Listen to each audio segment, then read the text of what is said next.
Oh, well, you caught me. I was sitting there having a nice chat with my guest after reading a headline that made me giggle.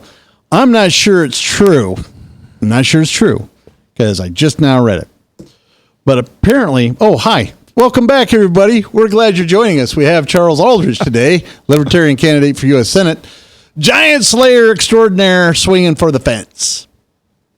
Now I have that out of the way.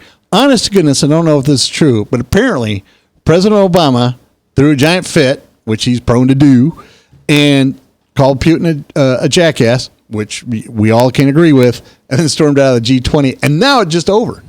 You know, American president leaves, party's over. And I think that goes to Charles' point about pulling our troops out. I agree, we shouldn't have troops all over the world. It does help stabilize these areas, but honest to goodness, what are we propping up, right? We propped up Saddam Hussein, we propped up the Iranians, and look at that mess, right? Now, the problem is I don't agree with the way President Obama operates his foreign policy because, like the good rabbi said, we have wiped out 50 years of hard work and American blood in less than 2. So I don't quite agree with that. I don't quite agree with the libertarian policies on their foreign policy. But I agree we need to bring everybody home. Now, one of the things that's important to me, personally important to me, is abortion. And I know the libertarians, think, well, you do whatever you want with your body. The problem is what they're doing to that body isn't theirs, right? They have the right to go out and have sex and get pregnant all day long, and then they create another body. You don't have the right to do that to that other body, right? So that's my opinion. I'm going to turn the fierce eye of Sauron. You know who Sauron is, right? Nope. Really? I don't know. Get out of Clarion, man. Anyway, we're going to turn the fierce eye of Sauron on Charles. We're going to ask him, what is your stance on abortion? My stance is I'd like to see every child born to a loving family. The only thing is that's not going to happen. So as technology advances, we can say that, all right, a child can survive at a certain number of weeks of gestation. So I'd say that anytime before that, it's still a mother's choice. After that, I'd like to see the child survive. All right. So you think that abortion should be illegal at a certain stage? Yes. All right. And do you believe that life begins at conception? No. All right. And so when do you believe life begins? According to the Bible, when God made Adam, he formed him and then breathed the breath of life into him. Until that point, he was not alive. And with a child, until they take their first breath, they're not alive. They may be animated, but they're not alive. All right. But you did know that if a woman miscarries at the age of 3 months, 4 months, is that child then alive? Because it takes a breath, I promise you. Because I've been there and I've seen that kind of But thing. It's not able to sustain life. Well, but they're not able to sustain life until they're, 12. I mean, honest to goodness. I mean, if that's, this is part of the problem with the abortion argument from the left, which is kind of the position you're taking, is, well, they can't survive on their own. They can't sustain life. Well, yeah, that's obvious. Newborn can't sustain life. That newborn cannot sustain its own life until the age of about 4. Just as an aside, I have seen feral children in Ukraine, right? They hit the age of 4 or 5 and suddenly they're out running with the dogs. So that can't happen. But I don't think that that's the position. But your position is you think that there ought to be a cutoff right around the age of quickening, which is 3 or 4 months, and then you wouldn't allow abortion after that. Correct. All right.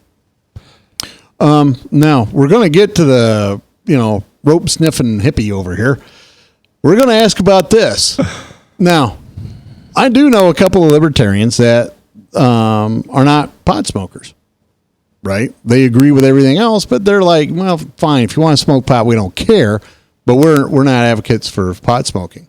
However, of the other 44 some odd libertarians that I do know, they're all pot smokers and avid pot smokers. So when you're up there debating, how are you going to be able to twist this pot smoking hippie idea that everybody has about libertarians into something that says, well, hold on, that isn't what we are. That's not what we are. We are about, well, personal liberties. How are you going to be able to spin that argument if you get up there on the stage with Chuck and Patty? The thing is, I'm not for pot smoking. I'm against the drug laws that we have and the drug enforcement, the drug war, as they called it. And if you get rid of the drug war, you get rid of half of the people who are in prison for just having drugs. So it's costing us lots of money, and the people are not productive in prison. Out of prison, they can be productive, because if you look at how many people, about 75% of the U.S. population has at one time smoked pot. Nope. Yeah. Well, and I would agree with that, especially now when it's become so much in favor. So you're not necessarily in favor of pot, legalizing pot just to be able to recreationally use it, but you are in favor of loosening things like the hemp use and everything else. Because I will tell you, I've been in foreign countries where they do have hemp clothing and hemp a bunch of stuff. And honest to goodness, is a lot better than the cotton material that we have here that wears out over time. Oh, yeah. It lasts longer. They can make bricks with hemp.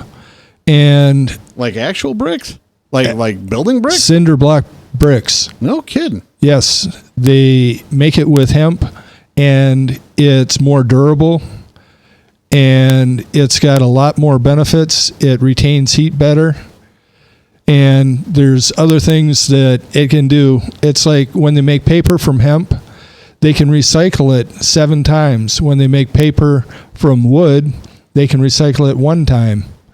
So hemp is a much better product than pulp from wood or other stuff that they make building products or textiles from, because it lasts longer and it's got antimicrobial and antibacterial properties to it. So the stuff that will make you sick, it's not there because it can't survive on hemp.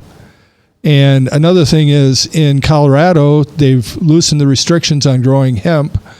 And there was the first guy that decided to grow the hemp.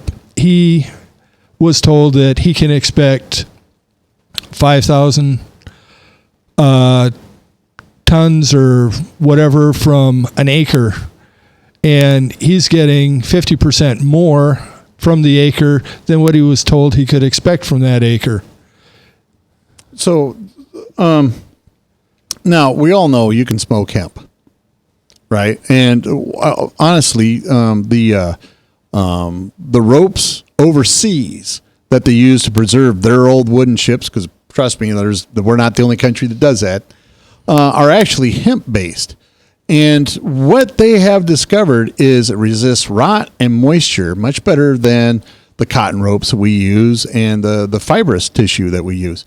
I'm sure you know about that. That goes to what I just said. Absolutely. It is a better product, and it's more useful because the fibers they can get, they can use for textiles or building material. And after that, they've got other stuff that they can refine and make medicines from, or they can make food, or they can make animal food from. So it's a very good product. It produces more in a square acre than a wood growing trees in 4 acres. And it's harvestable after 4 months of growing. All right. We're here with Charles Aldrich, Libertarian candidate for U.S. Senate. He's on the ticket. He's done everything he's supposed to do. We're going to be back with him right after this break. Thanks everybody for tuning in. We couldn't do what we do without you. We want to thank all of our sponsors. Des Moines Anesthesia at 515-574-6442. Halo Capital at DesMoinesInterestrates.com. Lubina Law Firm and Bertrosian Associates. We'll be back